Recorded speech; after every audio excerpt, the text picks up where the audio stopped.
అందరికీ నమస్కారం. Welcome to Pavani's kitchen. ఈరోజు మన కిచెన్లో హెల్దీగా రవ్వ లడ్డు రెసిపీని చూపించబోతున్నానండి. చక్కెరకు బదులుగా ఇలా బెల్లంతో చేసిన రవ్వ లడ్డు సాఫ్ట్గా చాలా అంటే చాలా బాగుంటాయి. ఇలా కొన్ని టిప్స్ పాటించి చేస్తే మనం బెల్లంతో చేసిన చక్కెరతో చేసిన జ్యూసీగా చాలా టేస్టీగా వస్తాయండి. మరి లేట్ చేయకుండా రవ్వ లడ్డు ఎలా చేయాలో చూసేద్దామా?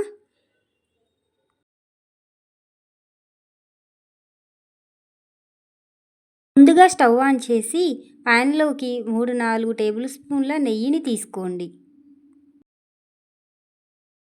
నెయ్యి వేడయ్యాక ఇందులో ఒక 2 టేబుల్ స్పూన్ల జీడిపప్పు పలుకుల్ని, బాదం పలుకుల్ని తీసుకోవాలి. ఇవి ఇలా ఫ్రై అయ్యాక ఇందులోనే ఒక టేబుల్ స్పూన్ కిస్మిస్ను కూడా వేసి ఫ్రై చేసుకోవాలి. ఇవి ఇలా మంచి గోల్డెన్ కలర్లోకి వచ్చాక ఒక గిన్నెలోకి తీసుకొని పక్కన పెట్టుకోవాలి. ఇప్పుడు అదే నెయ్యిలోకి ఒక కప్పు బొంబాయి రవ్వను అంటే ఉప్మా రవ్వను తీసుకొని ఫ్రై చేసుకోవాలి.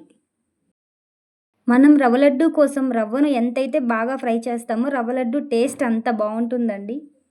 కాబట్టి 6-7 నిమిషాల పాటు రవ్వను ఇలాగే కలుపుతూ బాగా ఫ్రై చేయండి. ఇలా 6-7 నిమిషాలు ఫ్రై చేసుకున్నాక ఒక కప్పు పచ్చి కొబ్బరి తురుమును తీసుకోవాలి. ఇలా పచ్చి కొబ్బరి వేయడం వలన మనం చేసే రవ్వ లడ్డు చాలా సాఫ్ట్గా టేస్టీగా వస్తుందండి. ఇలా కొబ్బరి తురుముని తీసుకున్నాక మాత్రం మంటని లో ఫ్లేమ్లోనే పెట్టి 1-2 నిమిషాలు కలుపుతూ బాగా ఫ్రై చేసుకోవాలి. మనం కొబ్బరి తురుముని ఎక్కువసేపు ఫ్రై చేస్తే కొబ్బరి అనేది కలర్ మారుతుంది. అలా మారకుండా ఉండాలంటే మంటను లో ఫ్లేమ్లో పెట్టి 1-2 నిమిషాలు ఫ్రై చేశాక ఈ రవ్వను కొబ్బరి మిక్స్ని ఒక గిన్నెలోకి తీసుకుందాం.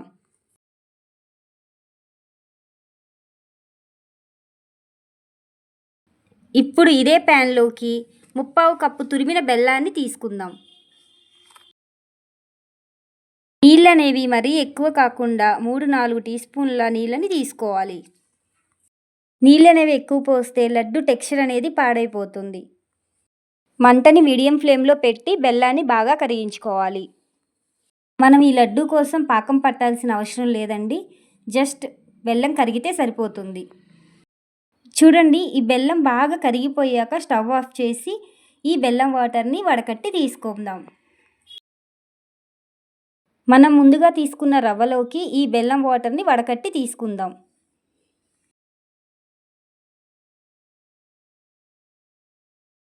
ఇందులోనే ఫ్లేవర్ కోసం 1/4 టేబుల్ స్పూన్ యాలకుల పొడిని తీసుకుందాం. మనం ఎప్పుడైనా రవ్వ లడ్డు చేసేటప్పుడు పచ్చి కొబ్బరి తురుము యాడ్ చేయడం వలన రవ్వ లడ్డు అనేది చాలా సాఫ్ట్గా టేస్టీగా చాలా కమ్మగా ఉంటుందండి. ఇదంతా బాగా మిక్స్ అయ్యాక మనం ముందుగా ఫ్రై చేసుకున్న డ్రై ఫ్రూట్స్ని కూడా వేసి బాగా మిక్స్ చేసుకుందాం.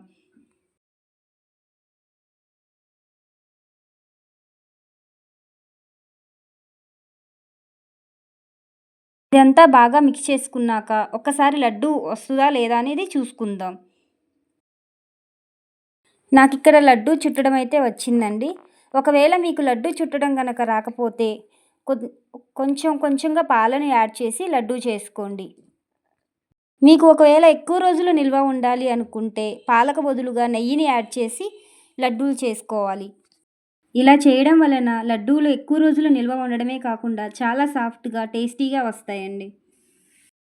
సో ఫ్రెండ్స్, షుగర్కి బదులుగా రవ్వ లడ్డూలను బెల్లంతో ఎలా చేయాలో చూసాం కదా.